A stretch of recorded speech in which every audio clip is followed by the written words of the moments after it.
type. Ito yung program, Instagram program to ng gobyerno ng Pilipinas. Ito yung gamit ng mga Android developer. Dito lang kami umiikot, wala pang new na IC. Meron silang ginawa blanco, at yung mga ginamit nila doon puro etong mga video ko tungkol dito para itago nila yung mga nakaraan. Ayaw nila ipakita kung ano yung mga yon na itinago nila sa akin. Kung ano makikita ko dito, ibibisto ko. Kapag hindi nila kusang ibinigay, mabibisto ko sila. Bibisto ko kahit sino sila. Yung mga kawalang yan nilang pambababoy sa babae, sexual abuse yun. Kahit walang maniwala, kasi alam ko naman dito puro mga ano ng gobyerno yung kasabwat dito eh. Yung mga tao na kasabwat. Lalo na dito sa Barangay San Dionisio. Dito, hinahak nila, minamanipula nila yung eleksyon. At ganun na rin dun sa mga bansa na may Google. Ayan na.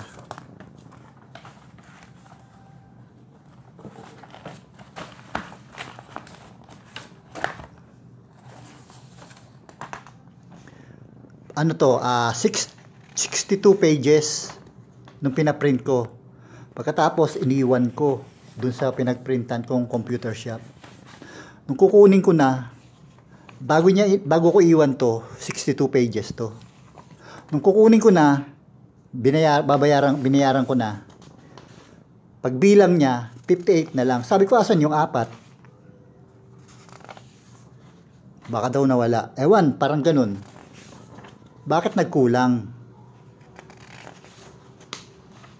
Dahil nandoon yung detalye tungkol doon sa Meralco na main IC, reference na Meralco meter deposit number receipt, reference number 2449 1155 24442 1911 851-3525 na yung account name nun ay Benson Martinez Edwin. Simulan natin to.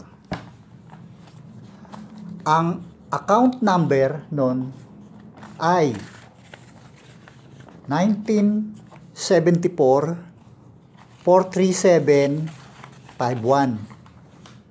Merong dash yun, dash 3. Na dito sa mga resibo ko, napapansin ko nawawala yung dash 3. Puro ano na lang natitira, 1974-437-51. Nawala na yung dash at saka 3. At yun yung malaking question sa akin. Ano yung laman nun?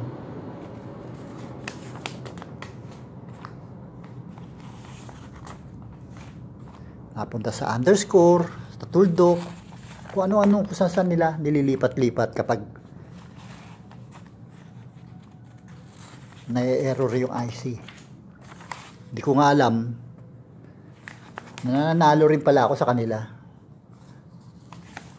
Dito, puro daya daw inabot ko.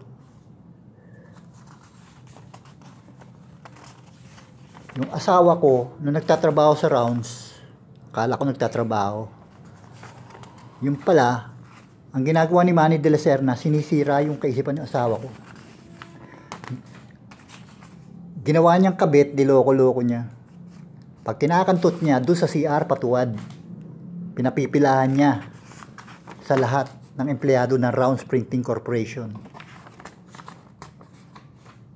At yung kinita sa Empowering Woman, doon nakalagay sa family portrait nila sa Dasmariñas Village sa Makati.